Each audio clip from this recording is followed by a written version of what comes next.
Assalomu alaykum. Bo'rin bilan futbol kanaliga xush kelibsiz do'stlar. Bugun sizlar bilan birgalikda bir necha kun oldin bo'lib o'tgan Atletico Madrid hamda Barselona o'rtasidagi Kubok yarim final javob uchrashuvini qayta ko'rib chiqamiz. Albatta, video biroz kechikdi, ammo bizda gaplashadigan gaplar ko'p. Undan beri yangiliklar chiqdi va bugun Betis bilan Barselona o'rtasidagi uchrashuv bo'lib o'tadi. Kecha Lamine Yamal haqidagi video ham yuklandi. O'yinga to'xtaladigan bo'lsak, dastlabki uchrashuv Montjuikda bo'lib o'tgan edi va Montjuikdagi uchrashuvda 4-4 hisobida jangovar durang qayd etilgandi. O'sha uchrashuvdan keyin deyarli 1 oydan ko'proq vaqt o'tdi. Ikkala jamoaning ham formasi o'zgardi, ikkala jamoaning ham o'yinlarida o'zgarishlar paydo bo'ldi, xususan Barselonada va umuman olganda biz boshqacha o'yin ko'rishimizni hattoki Hansi Flick ham o'yindan oldin aytib o'tgan edi. Tarkiblarga e'tibor qaratadigan bo'lsak, Barselona o'zining optimal tarkibi bilan maydonga tushdi. Bittagina katta o'zgarish bu Ferran Torresning 9lik pozitsiyasida, ya'ni striker rolida harakat qilganligi bo'ldi. Rafinha asosiy tarkibga qaytdi hamda Kubarsini ham biz asosiy tarkibda ko'rdik. Barselona dastlabki daqiqalarni doimgidek o'z uslubida bosimlar bilan boshladi. Birinchi bo'limda Barselona hech qanaqa imkoniyat qoldirmadi Atletico Madridga. Lamine Yamal shunchaki fantastik o'yin ko'rsatdi. Lamine Yamal haqida alohida to'xtalib o'tdik. Lamine Yamal haqidagi videoni ushbu videodan keyin ko'rib o'tishingiz mumkin. Va Barselonaning goli Ferran Torres tomonidan kiritildi. Assist esa Lamine Yamal tomonidan fantastik uzatma bilan 27-daqiqada Ferran Torresni birga bir vaziyatga chiqarib yubordi va shunchaki Ferran Torresdan klassik strikerlarga xos yakun bo'ldi. Va shu bilan Barselona bir nechta imkoniyatlar yuzaga keldi. Rafinhada yaxshi imkoniyat bo'ldi, ammo foydalana olmadi. E'tiborga oladigan jihat bor edi o'yinda. Bu Atletico Madrid futbolchilarining juda ham qo'pol o'yini edi. Bir emas, bir nechta vaziyatlarda Barselona futbolchilariga nisbatan to'g'ridan to'g'ri Butsaning tishlari bilan hujumlar qilishdi. Bu Eric Garciaga qarshi, Yamalga qarshi ko'rdik. Yamalning hattoki to'pig'i qonab o'yinni birinchi bo'limini yakunlaganligini ko'rdik. Rafinhani juda ham qattiq qo'pollik amalga oshirildi Aspilicueta tomonidan.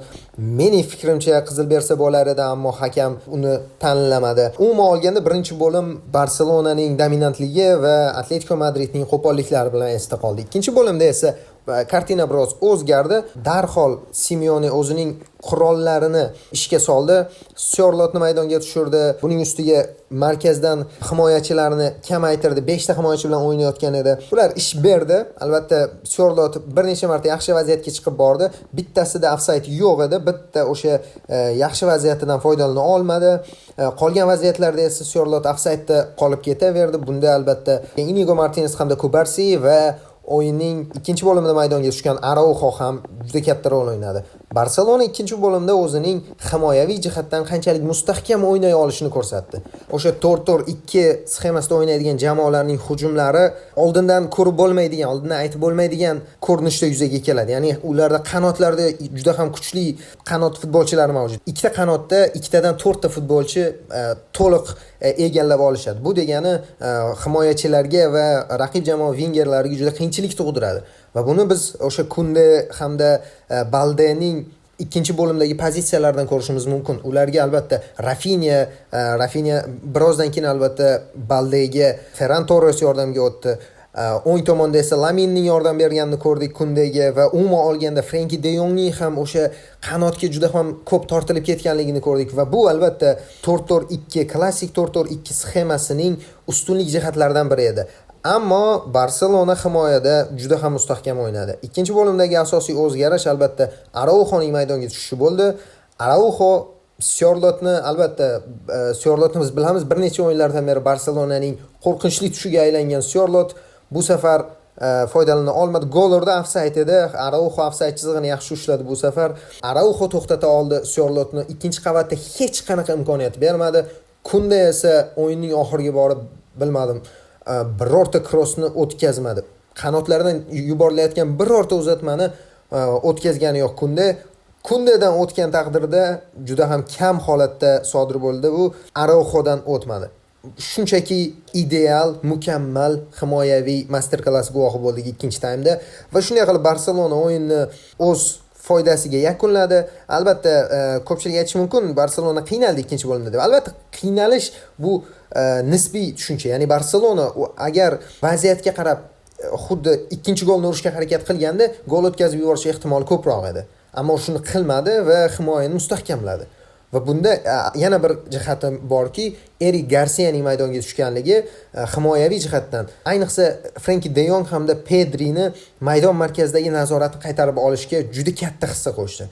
Erik Garsiya umuman olganda libero pozitsiyasida o'ynadi, ya'ni an'anaviy tayanch yarim himoyachisi emas, ko'proq himoyaviy tayanch yarim himoyachisi bo'lib o'ynadi. Ya'ni uning haqiqiy himoyachi ekanligini avvalgi videoda ham aytib o'tgandim. Haqiqiy himoyachi ekanligi Pedri va De Jongga juda erkinlik beryapti va bu Atletikoning hujumlarini to'xtatishda ajoyib rol o'ynadi. Shunday qilib, Barselona o'ziga qulay bo'lgan g'alabani qo'lga kiritdi va do'stlar, bizni yana bir El Clasico kutib turibdi. Roppa rosa 21 kundan keyin Sevillada yangi qurilayotgan stadionda Barselona Real Madridga qarshi kubok finalini o'tkazadi. Super o'yin kutib turibdi do'stlar. Ajoyib formada boryapti Barselona. Albatta yana 20 kun bor. Ungacha Barselona mavsumning eng muhim o'yinlarini o'tkazadi. Albatta finallar birma-bir kamayib boryapti. 15 ta o'yin qoldi. Agar Barselona qoniqarli natijani qo'lga kiritadigan bo'lsa Chempionlar Ligasida 15 ta o'yindan keyin Barselona trebelga qarab yo'l olishi mumkin. Albatta gapirishni ko'pchilik xohlamayapti, ya'ni gapirishdan qo'rqib turishibdi, hattoki Barselona muxlislari ham. Ammo Hansi Flik aytganidek, orzu qilish mumkin, lekin fokusni, konsentratsiyani bir tomonga qaratish kerak. Hansi Flikdan so'rashdi shuni, final haqida ham so'rashdi o'yindan keyin.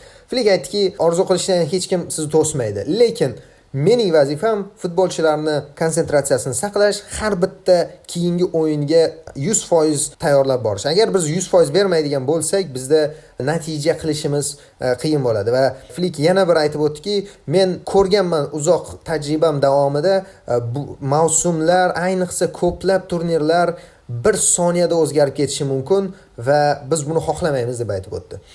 Shunday qilib Barselonadan yana bir g'alaba, Pedri, Lamine Yamaldan yana bir fantastik performance. Rafinhada charchoq yana kuzatildi. Rafinha yaxshi o'yin, unchalik yaxshi o'ynamadi, ammo umid qilamizki Rafinha o'zini tiklab oladi. Shunday qilib do'stlar, e'tiboringiz uchun rahmat. Bugungi video biroz qisqa bo'ldi. Atletico Madrid bilan o'yin haqida gapirib o'tishim zarur edi. Kech bo'lsa ham tahlilni birgalikda ko'rib chiqdik. Lamine Yamalning qanday qilib Barselonaning eng yaxshi futbolchisi, eng muhim futbolchisiga aylanib olganligi haqida videoni hoziroq tomosha qilishingiz mumkin. Keyingi videolarda ko'rishguncha do'stlar, salomat bo'ling.